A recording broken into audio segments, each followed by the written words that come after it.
What's going on, Jets Nation? Welcome back to Jets Media, and I had to go live and share my thoughts of Breece Hall getting absolutely snubbed from Comeback Player of the Year.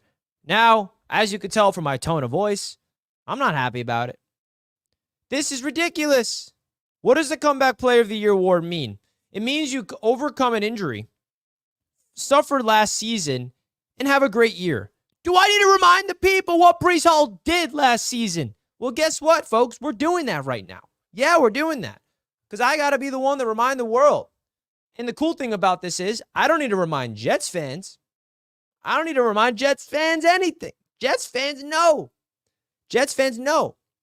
But I guess the NFL world doesn't know what Breece Hall just did this past season, coming off a torn ACL. So, folks, welcome to the Jets Media Show. If you're new to the channel, don't forget to hit that subscribe button and like this video and hit the notification bell so you get notified every single time I go live or make a video here on Jets Media. Would greatly, greatly appreciate that. And also want to give a big shout out to the proud sponsor of Jets Media, BetUS. If you guys want to place some bets on Championship Sunday, make sure you guys get a 125% sign-up bonus. Link in the description. Let's get into what Breece Hall did this past season. Now, before I go into the numbers, shout out to everybody tuning into the chat. I see you guys. Jets fans already agree with me. I love it. People need to realize as well what Breece Hall did with the worst offense around him. Aaron Rodgers goes down. And Breece Hall still managed to put up the second most yards by any running back behind Christian McCaffrey in the NFL. Okay? With a offensive line that did him no favors, and a quarterback that did Breece Hall no favors as well, because when you have a quarterback that does not pose a threat on the opposing defense, what's the defense going to do? They're going to load up the box and shut down the run, because that was the only threat on the New York Jets offense. Of course, outside of Garrett Wilson being on the outside, who's right there with Breece Hall of being the two dynamic playmakers for this New York Jets offense. And I'm not going to sit here and say I expected Breece Hall to win the award, because I know that there's some other guys that's definitely going to win it over him. But to not be named a finalist, that's ridiculous. It is absolutely ridiculous. And well, let's pull up the finalists here. If you guys did not know that they announced the finalists for all the NFL awards around the NFL. So let's break down the finalists. I'm curious to get your guys' thoughts of it as well. Joe Flacco, Damar Hamlin, Baker Mayfield, Matthew Stafford, and Tua Tagovailoa. Now, I get it. Break it down. Joe Flacco. Okay. Now, Joe Flacco got signed off the couch and played great ball for the Cleveland Browns at the end of the season. What is he coming back from exactly? Retirement? I don't know. I mean, yeah, I get it. He's coming back, but he didn't play the whole season. Okay? I feel like this award should be to people who play, which is exactly what Damar Hamlin. Now, no disrespect to Damar Hamlin here, but the guy wasn't even a starter this year. I get it. It's a great story, and he should be celebrated to be able to come back and be alive. That's a deeper conversation here with Damar Hamlin. I don't really have an issue with him being nominated. We all knew he was going to be nominated before the season began, so that's not shocking to me. Baker Mayfield, okay. I mean, he came back from being not being a starting quarterback, to now he is a starting quarterback, and now he led the Buccaneers to the playoffs and won a playoff game. Matthew Stafford coming off some injuries. He had a good year for his standards.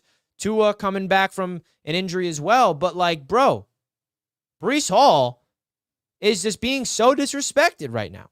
And it's my job and my duty to let the world know that our guy Breece Hall is being disrespected, and we got to do something about it. I can't let our own players get disrespected by the NFL and just let it go unscathed. Paula says Joe Flacco played a few games. Exactly. Joe Flacco does not deserve to be here. If Joe Flacco started from week 1 or got brought in week 3, week 4, and then he did what he did, maybe you have a point. But Joe Flacco, let me see exactly so I know the exact amount of games he played. 1, 2, 3, 4, 5, 6. 6 games. 6 is including the Texans in the playoffs, by the way. 5 games. So you're telling me 5 games from Joe Flacco, and did he play good in those games? Yeah, of course. 13 touchdowns, 8 interceptions. Joe Flacco, you do not deserve to be on this list. You are the one. I get it. He's signed off the couch. Cool story. Come back.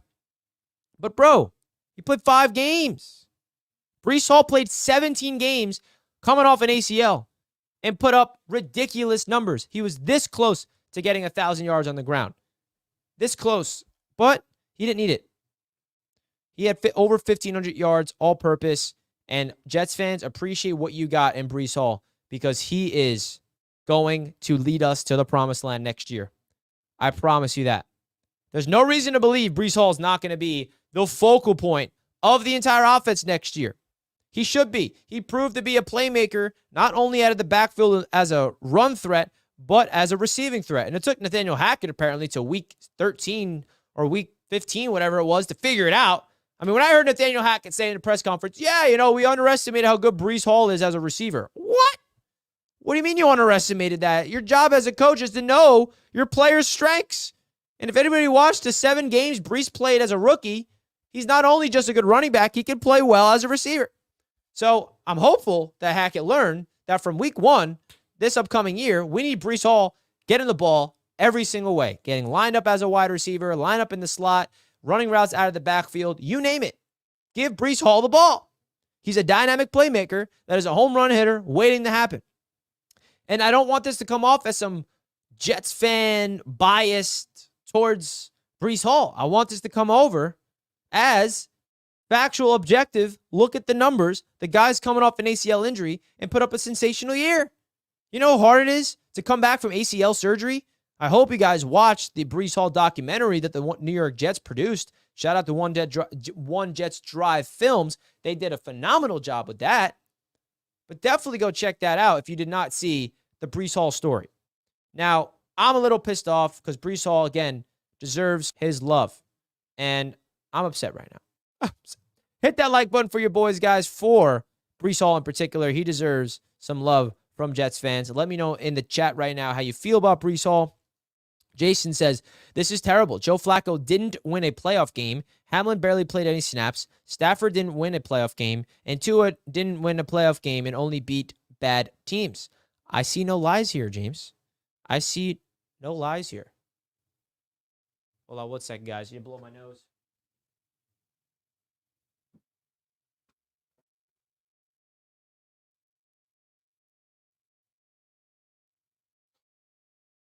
Sorry about that. We back. Roberto says Tua came back from injury and played a full season and led the NFL passing yards. I think he's worthy of being on the list. I think Tua deserves to be on the list as well. I did not say he doesn't deserve to be on it. Joe Flacco is who I don't think deserves to be on it. That's who. Unfortunately, the Jets aren't allowed nice things. Yeah, that's what it feels like, right? That's what it feels like. That's what it feels like, at least. To be fair, last season we did win Offensive and Defensive Rookie of the Year. We should have got one nice thing, but nope. It's the goddamn Jets. I hate that narrative. The goddamn Jets. It's true. I get it. We are the goddamn Jets if you want to say it like that. But hey, I don't like saying it out loud because it makes me nuts. Oh, man. Well, I hope you guys are having a good Thursday, by the way. We got Championship Sunday coming up this weekend. I do want to get your guys' thoughts of that, of the games this Sunday. I know that it's not related to Breece Hall, but definitely wanted to get your thoughts. We're all football fans outside of being our Jets fans. I'm really excited for football championship Sunday. Let me know in the chat right now who you guys got in these two games right now. Let it be known so we know. Let it be known so we know. Who do you got representing the AFC and representing the NFC in the Super Bowl, folks? Let me know right now in the chat. Let's see. Now, I do want to get your guys' thoughts of the games courtesy of BetUS, like we mentioned at the top of the show. They are and have been the proud sportsbook sponsor of the channel throughout the entire season and will continue to be our sponsor here. If you guys want to get a 125% sign-up bonus, I just linked it at the top of the chat. If you're watching us on replay, that link is down below in the description. Click that link, open an account, and you guys will receive a huge sign-up bonus when you first make your account. 24/7 customer service, 24-hour payouts. Highly recommend it. Up to $2,500 in your first deposit.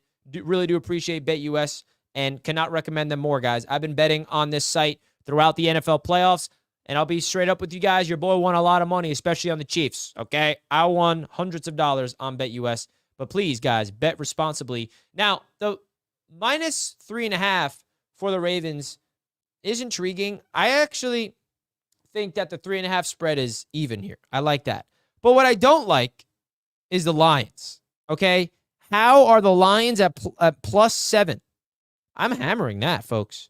I don't know about you guys, but I might have to hammer the Lions +7. Right now, honestly, how do they have this as a 7-point spread? Because you look at what the Packers and the 49ers did. You're coming away from that game thinking the Niners are perfect and the Niners are going to beat the Lions by a full touchdown. If anything, it's going to be close. If the Niners win, it's going to be a close game. So definitely give me the Lions +7 on this game. And I have the Lions to win, actually. But on this game, it's a little more tricky. I like the Chiefs to cover +3.5, but I have the Ravens to win in a close game. Probably be decided by a field goal. So let me know what spreads you guys like more in these matchups. Definitely go check out BetUS. They've been the proud sponsor of the channel throughout the entire season. They're also giving away Super Bowl tickets. If you guys want to enter for a chance to win Super Bowl tickets, you guys can make a bet for $25 minimum, screenshot your bet, go onto Twitter, and tag BetUS and your friend that you want to go with, and use hashtag BetUSLVIII for a chance to win 2 Super Bowl tickets to Las Vegas, baby. Now, I'm excited for Championship Sunday. I feel like this is where one of the best days of the playoffs, in my opinion, because it's just back-to-back games of the top 4 dogs in the NFL, right? The Kansas City Chiefs are back to the AFC title game, and nobody saw it coming. Now, I did see it coming. I don't want to pat myself in the back too hard here, but I told everybody that kept counting out the Chiefs, stop counting out Mahomes. Just stop doing it. He is going to get back to the AFC title game. He did it. I don't know why people doubt his greatness. I'm not doubting his greatness, but I do have to admit, I'm doubting him in this game against the Ravens. And I'll say this. If the Ravens beat Mahomes, if Mahomes beats Baltimore, I'm never betting against Patrick Mahomes in the playoffs again. I'm not. Because if he can go to Baltimore and beat Lamar Jackson and that team right now, that is the most impressive thing of this season. Now, the Detroit Lions game, that's going to be more harder of a game to predict for sure. I know how to predict that one or how to really look at it, but I really want to see the Lions win. I see the Jets and the Lions. I don't know about if you guys can agree with this. I see the New York Jets in the Lions in terms of the fan base, an organization that's sucked for so long. You see them finally get over the hump, and now you see what it's like for a fan base to have 2 playoff games at home and now going to the NFC title game. I mean, the last time the Jets had a home playoff game is mind-blowing. We deserve it. So I'm rooting for the Lions and Baltimore. Those are my 2 teams. I think the Chiefs still have a chance, though. Sound off in the comment section, guys, where your head's at for these respective games. This live show was all about Breece Hall not being on the Comeback Player finalist list. So I just wanted to make a quick video sharing my thoughts, talk about some NFL Championship Sunday. So we're going to wrap up the show here, guys. Quick 15-minute little live show. Make sure you hit that like button on your way out, guys. Really does help out the channel more than you know. Smash that like button. Comment down below your thoughts. After the video's all done, your boy's out of here. Salute to you all, baby. Thank you all for tuning in. Peace out.